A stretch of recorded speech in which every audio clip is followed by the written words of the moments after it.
Welcome everybody, it is Unstoppable Stiletto, and we got ourselves a nice Age of Empires 3 Definitive Edition cast of games. So this one's going to be another Deathmatch 2 versus 2. We're back on the Hungarian Plains, is it again? Yeah, I think this is the Hungarian Plains. I remember we did a bunch of these casted ones here before. But before we get started, let's see what the Hungarian Plains actually have to offer these players, you know, geographically speaking. So, the thing you'll notice on this map is you get these trade routes that are off to the edges of the map.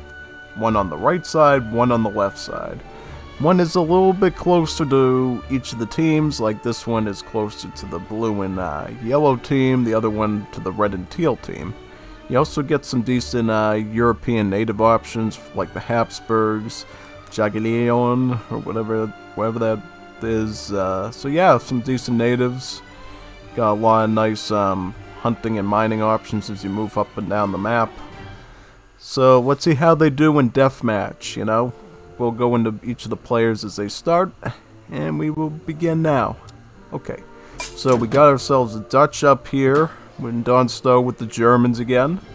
On the other side, we have Kaiski Tuski with the Germans again himself, and the last Fief's Russians. Just be pretty interesting, you know. Two Germanys, and then one with the Dutch ally, one with the Russian ally. This is exactly what we saw in the Colorado game, you know? Same players playing Germany and then different Civ ally. So what's Russia gonna do? So Russia is getting their Minutemen up. I can see some blockhouses taking the frontier on the frontier blockhouses on the frontier. And red Minutemen over here. Here comes the envoy to do some scouting over there. Yeah, it looks like on this map you can get right down to fighting real quickly in a deathmatch. Obviously, Germany has the advantage of the nice free yuan from their cards that they can send right away with the Minutemen. Alright, so Teal got some factories going. And they're also going to build a lot of banks, I'm assuming, as well, alongside these houses. Well, they're going to start with the houses first, it looks like, because they want to get out and deploy first, and then when they get a bit of free time in their building efforts, maybe then they can put down some banks to get the extra coin income.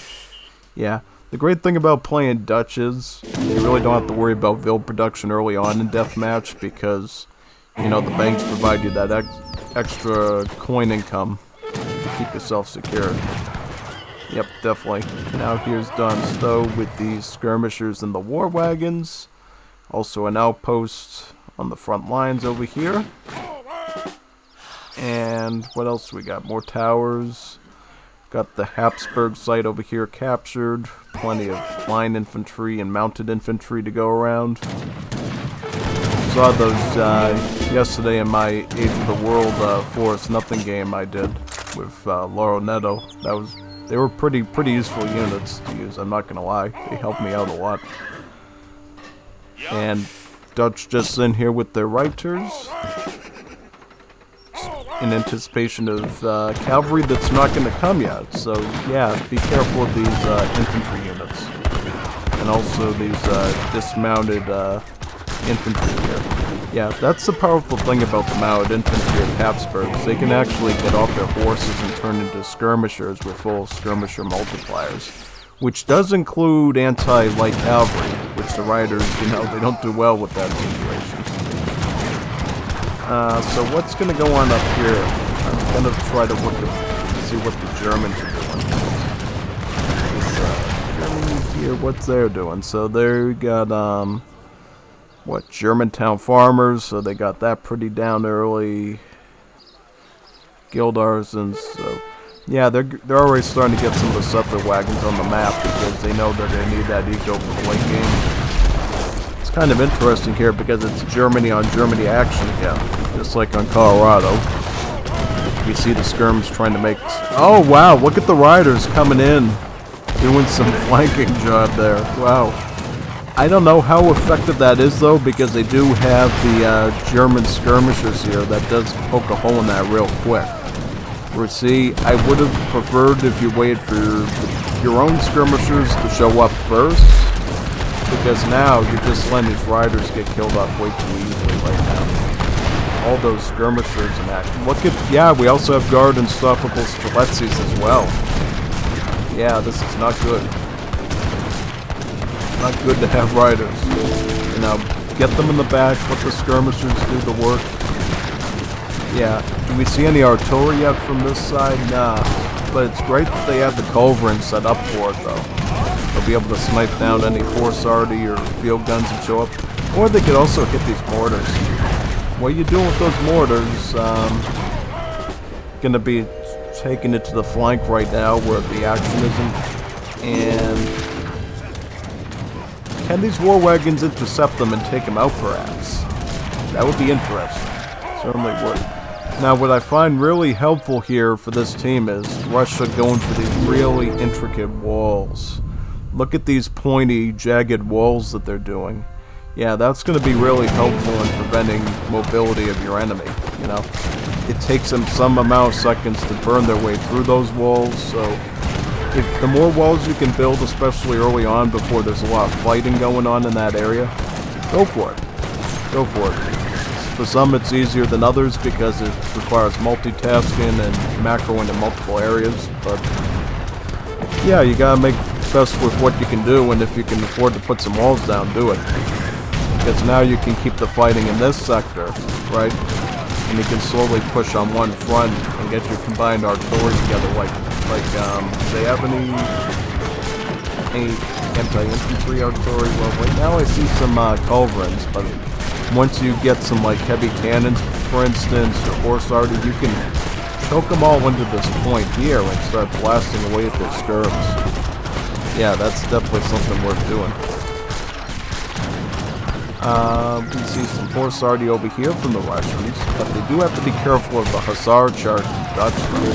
Oh, but here comes the Poruchiks. Poruchik halberdiers. Yeah, those will definitely whip through hussars, no problem.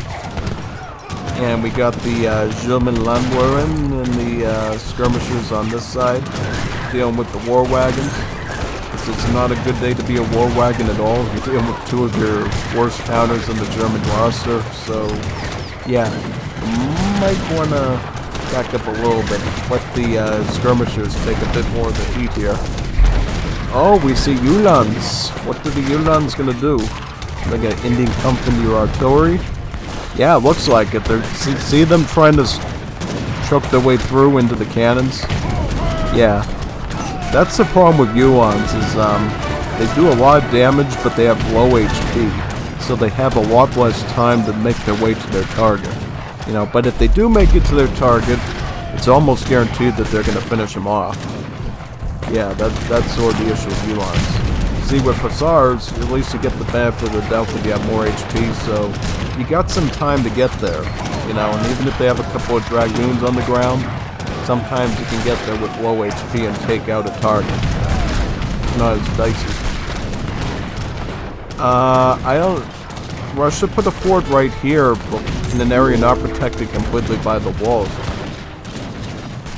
Does it look like it's going to be completed? Well, the fact that they don't have mortars tells me, yeah, this fort is going to be completed. And that will cause some problems. As you know, with Russians, does this Russia have fencing school and dueling school? Yep. So that means Russia will essentially be able to instantly spawn infantry from this point, like instantaneously now, which is going to be really helpful in pushing yourself forward, propelling. See, normally you have a bit of a train queue time, right, where you're waiting for units to come out. That's not the case with Russia and infantry. If they have fencing school and dueling school, which have both been sent according to, you know, the UI here, Russia can actually instantly train infantry from this fort point here. And looks like a couple of recruits went forward there to do some pressure. See, what I think you should try to do now is Russia start instantly spawning in some more recruits and really keep those numbers up. But be careful of the horse artillery and the Germans. Like, it seems like the Germany is the biggest threat to you right now. This Dutch is just sort of pumping out lots of dragoon units, the riders, so I wouldn't be too worried about them just yet. Oh yeah, you could add some Strelitzin. I mean, the fact that he's going with a lot of light cavalry, the Dutch, unstoppable Strelitzi is certainly unstoppable in that situation. taking those out. Also, a blockhouse is coming down to support the fort, provide an extra cannon attack to the side. Yeah, because the thing is, forts again are big bulky targets. Enemy units are going to try to siege them down little by little because they don't really want to have that fort in their area when they're trying to push forward. It does a lot of range damage to them, and, you know, in the case of Russia, they're able to instantly train units out. So that's like literally a growing cancer that you can't stop very easily once it begins. The only thing that can stop that instant spawn is obviously a loss of resources. How many settlers does the Russia have on the field right now? So, probably somewhere like somewhere under 70. So they're getting up there. I mean, the great thing about Russia, of course, is they train the settlers in blocks of 3, so it's a lot less clicking, I can imagine, but it is a bit more expensive as a result. Since you're training like 3 settlers with 30 resources, 30 food whopped off the cost. Yep. Cossacks, right to the skirmishers. Yeah, that should cause them some pressure here. It does look like this Dutch is... How's that Dutch doing? See, the Dutch is actually really not doing well in food or coin right now, and as a result, having these Cossacks running through your base towards the skirms, you know, that's going to pose a bit of a weakness, and that's why they just flagged off that area saying, hey, I need some help. I got Cossacks in my base, and I don't have a lot of resources for more riders. You know, I have a feeling the Dutch lost those resources because they were spamming way too much of these dragoons in areas that, you know, didn't make a whole lot of sense, because obviously you got a Russia that's totally into Strelets right now. And unstoppable Streletsy is too unstoppable for light cavalry to deal with, so stop making light cavalry, make hussars, make cannons, you know? Because the thing is with Dutch, you got the banks to make coin units, so if you can go for wooden coin units, go for that. And how are they doing on that area? Do they have all their banks? See, they don't have religious freedom yet. Also, they don't have tulip speculation either, so... This Dutch player unfortunately didn't go for their full bank potential. They're missing 2 banks because they don't have religious freedom, that royal decree technology research yet. And then tulip speculation obviously increases the trickle rate at those banks, which means without that card, those banks are going to be somewhat less effective. And you're going to have a bit of a hard time keeping up with cannon production. Yeah, definitely. So what's going on with Don Stove this game? Yeah, he's struggling right now. I mean, he's trying to camp it out, I think, with his horse artillery. They'll have no problem blasting the Russian infantry. Oh, he just resigned. Yeah. It's very sad indeed. See, in the last game in Colorado, Don, he was like a real survivor. He had his base burnt out, and he got away with his explorer, and was able to put down TC, get his villages back slowly, and started to get factories and help his ally out, and ended up winning the game. If you haven't seen that one on Colorado yet from me, I hope you watch that one. Yeah, it looks like this team got defeated by lack of resources, and by pretty good fighting on this side.